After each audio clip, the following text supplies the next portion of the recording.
पहले मैं जब अपनी वीडियोस को अपलोड करने जाता था तो मुझे ये 3 ऑप्शंस बहुत ज़्यादा कंफ्यूज करते थे। मुझे पता ही नहीं था कि इनमें से कौन सा राइट ऑप्शंस है जिसे सेलेक्ट करने के बाद मेरी वीडियोस वायरल हो सकती हैं। क्योंकि यूट्यूब पे मैंने बहुत सारी वीडियोस देखी थी जिसमें बताया जा रहा था कि अगर आप अपनी वीडियोस को अनलिस्ट करके अपलोड करते हैं तो आपकी वीडियोस वायरल हो जाएंगी, या फिर अपनी वीडियोस को डायरेक्ट पब्लिश करते हैं तो आपकी वीडियोस वायरल हो जाएंगी। ऐसे बहुत सारे अफवाह मैंने भी यूट्यूब पे सुना था और मैं हमेशा कंफ्यूजन में रहता था।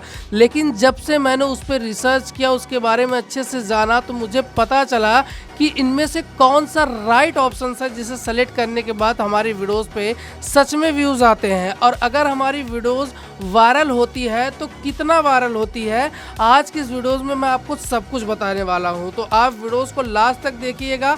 सबसे पहले हम बात करते हैं कि ये तीनों ऑप्शंस की यूज क्या है।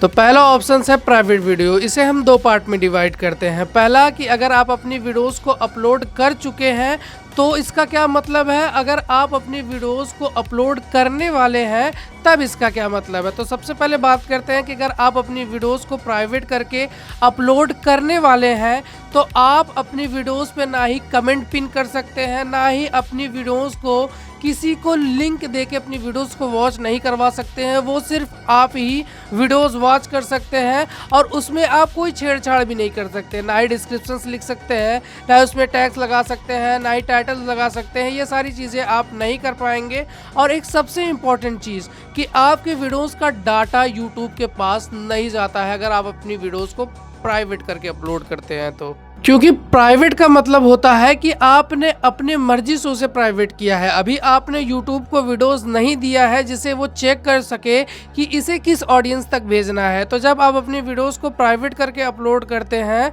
तो कुछ देर बाद जब उसे आप पब्लिश करेंगे तो यूट्यूब को टाइम लगेगा उस वीडियोस को समझने के लिए कि ये वीडियोस किस बारे में है। ये तो बात हो गई कि आप अपनी वीडियोस को प्राइवेट करके अपलोड करना चाहते हैं। लेकिन दूसरी जो कंडीशंस है कि अगर आपकी वीडियोस पहले से अपलोड है और उसे आप प्राइवेट करना चाहते हैं तो इस कंडीशंस में इस ऑप्शंस का क्या यूज है। तो मैं बता दूं कि जब आप अपनी किसी अपलोडेड वीडियोस को प्राइवेट करते हैं तो आपके वीडियोस का कमेंट जो है वो भी प्राइवेट हो जाता है। आप उस वीडियोस पे दोबारा कमेंट्स नहीं कर सकते हैं और उस पे जो पहले से कमेंट्स रहेंगे वो भी प्राइवेट हो जाएंगे। हालांकि जब आप अपनी उस वीडियोस को फिर से पब्लिश करेंगे तो वो दोबारा से आ जाएंगे, उसकी कोई टेंशन नहीं है। और तो और आप उस वीडियोस को दोबारा किसी को वॉच नहीं करवा सकते, ना ही लिंक के थ्रू और ना ही किसी और माध्यम से। अब बात करते हैं अनलिस्टेड वीडियोस की। अनलिस्टेड भी कुछ प्राइवेट से सिमिलर ही है, क्योंकि इसमें आप अगर किसी व्यक्ति को लिंक भेजते हैं तो वो आपकी वीडियोस लीक करा सकता है। अब आप सोच रहे होंगे कि भाई अगर हम किसी को अपनी वीडियोस भेजेंगे, वो हमारी वीडियोस लीक करके पहले से अपलोड कर दे तो यूट्यूब हमें स्ट्राइक मार देगा। तो इससे बचने के लिए आपको क्या करना है कि जब आप किसी को अपनी वीडियोस का लिंक दें तो उसमें उसका जीमेल आईडी डाल दे, जिससे वो ही सिर्फ उस वीडियोस को वॉच कर सकता है और कोई भी उस वीडियोस को वॉच नहीं कर सकता है। एंड अनलिस्टेड करके आप अपनी वीडियोस को अगर अपलोड करते हैं तो यूट्यूब के पास उसका डाटा होता है, यूट्यूब उसे एनालाइज करता है। जब प्रोसेसिंग कंप्लीट हो जाती है उसके बाद उसमें आप कुछ भी रिमूव कर सकते हैं, कोई भी चीज़ें ऐड कर सकते हैं, जैसे टाइटल डिस्क्रिप्शंस में अगर कोई गलती हो गई उसे सुधार सकते हैं।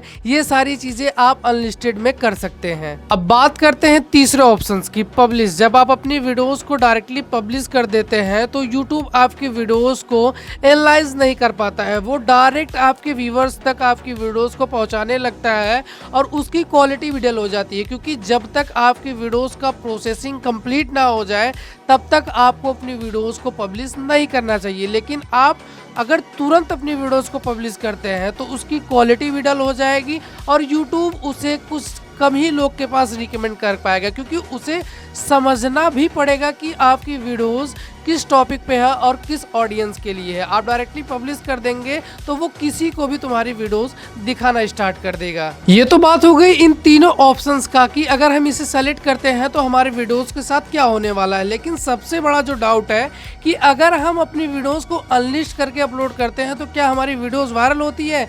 ये बिल्कुल अफवाह है, ये सिर्फ ऑप्शंस आपको यूज करने के लिए दिया गया है। इससे ना ही आपकी वीडियोस पे ज्यादा व्यूज आते हैं, ना ही आपकी वीडियोस वायरल होती है। अगर आपको अपनी वीडियोस को वायरल कराना है तो आपको अपने वीडियोस पे ध्यान देना होगा, अपने टॉपिक पे ध्यान देना होगा। आप कैसा कंटेंट बनाते हैं वो मैटर करता है कि आपकी वीडियोस वायरल होगी या फिर नहीं। ये तीनों ऑप्शन सिर्फ आपके वीडियोस को अपलोड करने के मेथड को बदलते हैं और बाकी ऐसा कुछ भी नहीं है कि आपके वीडियोस पे ज्यादा व्यूज आएंगे। अब ये चीज अपने दिमाग में अच्छे से बैठा लो कि इन तीनों ऑप्शंस में से अगर किसी भी ऑप्शंस को कोई चूज करने के लिए बता रहा है तो ना ही आपकी वीडियोस वायरल होंगी और ना ही आपके वीडियोस पे ढेर सारे व्यूज आएंगे। जब आप अच्छा कंटेंट बनाएंगे तभी आपकी वीडियोस वायरल होंगी और तभी आपके वीडियोस पे ज्यादा व्यूज आएंगे। ये सिर्फ एक ऑप्शंस है और कोई बात नहीं है। उम्मीद करता हूँ कि तुम्हें चीजें समझ में आ गई होंगी, तो इस वीडियोस को लाइक करके चैनल को सब्सक्राइब जरूर कर देना।